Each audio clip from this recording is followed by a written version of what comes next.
خرد کے پاس خبر کے سوا کچھ اور نہیں، تیرا علاج نظر کے سوا کچھ اور نہیں۔ ہر ایک مقام سے آگے مقام ہے تیرا، حیات ذوق سفر کے سوا کچھ اور نہیں۔ علامہ اقبال نے اس شعر میں عقل اور دل کا موازنہ کیا ہے کہ عقل جو ہے اس کے پاس خبریں ہوتی ہیں، انفارمیشن ہوتی ہے، سنی سنائی باتیں ہوتی ہیں جو کہ اکٹھا کی ہوئی ہوتی ہیں ادھر ادھر سے، اور جس میں زیادہ تر مسلمان یہاں پہ مبتلا ہیں۔ اور اس کا علاج کا طریقہ کیا ہے؟ نظر۔ کوئی دانش مند شخص، وہ شخص جس کو اللہ تعالیٰ سے محبت ہو، اس کی نظر کرم پڑ جائے، کوئی اندازہ کر سکتا ہے اس کے زور بازو کا؟ نگاہ مرد مومن سے بدل جاتی ہیں تقدیریں۔ اور دوسرے شعر میں اقبال کہہ رہے ہیں کہ لوگ اگر پوچھیں واٹ از لائف، کہ زندگی کیا ہے، اس کو ایک اور جگہ اس شعر میں اس طرح سے بھی کہا ہے، تو سمجھتا ہے کہ راز ہے زندگی، فقط ذوق پرواز ہے زندگی۔ یعنی زندگی تو اسٹرگل کا نام ہے، جد و جہد کا نام ہے، اپنے آپ کو ڈیولپ کرنے کا نام ہے، اپنی خودی بڑھانے کا نام ہے۔ تو یہ ہے آنسر سمپل کہ what is life? Life is a struggle. خرد کہتے ہیں عقل کو، مقام کہتے ہیں ٹھکانہ، ذوق سفر، سفر کا جذبہ، چلتے رہنے کا شوق۔ گراں بہا ہے تو حفظ خودی سے ہے ورنہ، گوہر میں آب گوہر کے سوا کچھ اور نہیں۔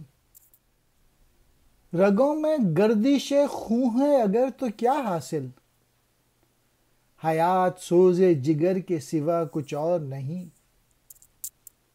پہلے مصرعے میں اقبال نے انسان اور اس کے اندر جو خودی ہوتی ہے، اس کا پوٹینشیل، اس کو اور پھر کمپیئر کیا ہے دوسرے مصرعے میں موتی سے، اور یعنی سی پی سے، اور سی پی کے اندر جو موتی ہوتا ہے، اگر سی پی میں موتی نہیں ہے تو ایسا سی پی بیکار ہے۔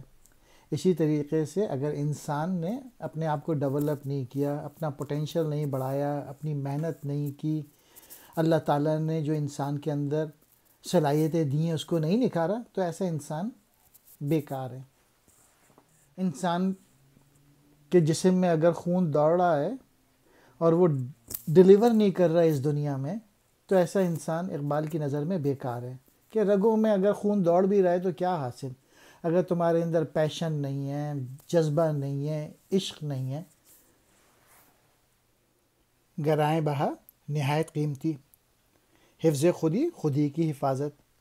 گوہر کہتے ہیں موتی کو، آب گوہر موتی کی چمک دمک، گردش خون، خون کی روانی، سوز جگر دل کا جلانا۔ اور غالب نے یہی شعر اس طرح سے کہا ہے کہ رگوں میں دوڑتے پھرنے کے ہم نہیں قائل، جو آنکھ ہی سے نہ ٹپکا تو پھر لہو کیا ہے۔ صرف رگوں میں خون کی گردش کا نام زندگی نہیں ہے، تو اس لیے ہمیں اپنے پیشن کو یوز کرنا چاہیے۔ عروس لالا مناسب نہیں ہے مجھ سے حجاب، کہ میں نسیم سحر کے سوا کچھ اور نہیں۔ جسے کسات سمجھتے ہیں تاجران فرنگ، وہ شے متاع ہنر کے سوا کچھ اور نہیں۔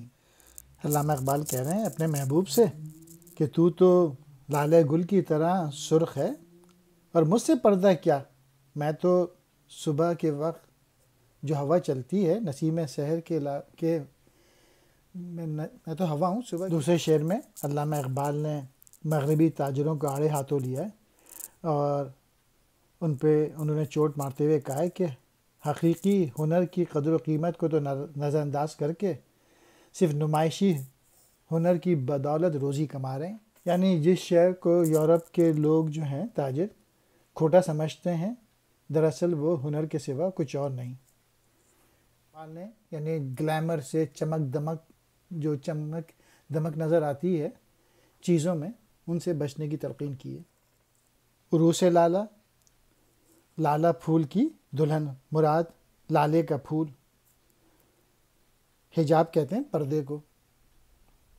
نسیم سحر، صبح کی نرم ہوا جو کلیاں کھلاتی ہے، کے ساتھ کہتے ہیں خرید و فروخت کا ہونا، تاجران فرنگ انگریز تاجر، متاع ہنر ہنر کی دولت۔ بڑا کریم ہے اقبال بے نوا لیکن عطائے شعلہ شرر کے سوا کچھ اور نہیں۔ علامہ اقبال نے اس شعر میں اپنی پوئٹری کا ذکر کیا ہے کہ علامہ اقبال غریب ہیں اور وہ خاموش بھی رہتے ہیں لیکن بہت کرم کرنے والے ہیں، اور ان کی جو پوئٹری ہے وہ ایک چنگاری کی طرح ہے، اور اگر یہ چنگاری لگ گئی، اگر کسی کو سمجھ میں آ گئی اقبال کی پوئٹری، تو اس کی زندگی بدل جائے گی۔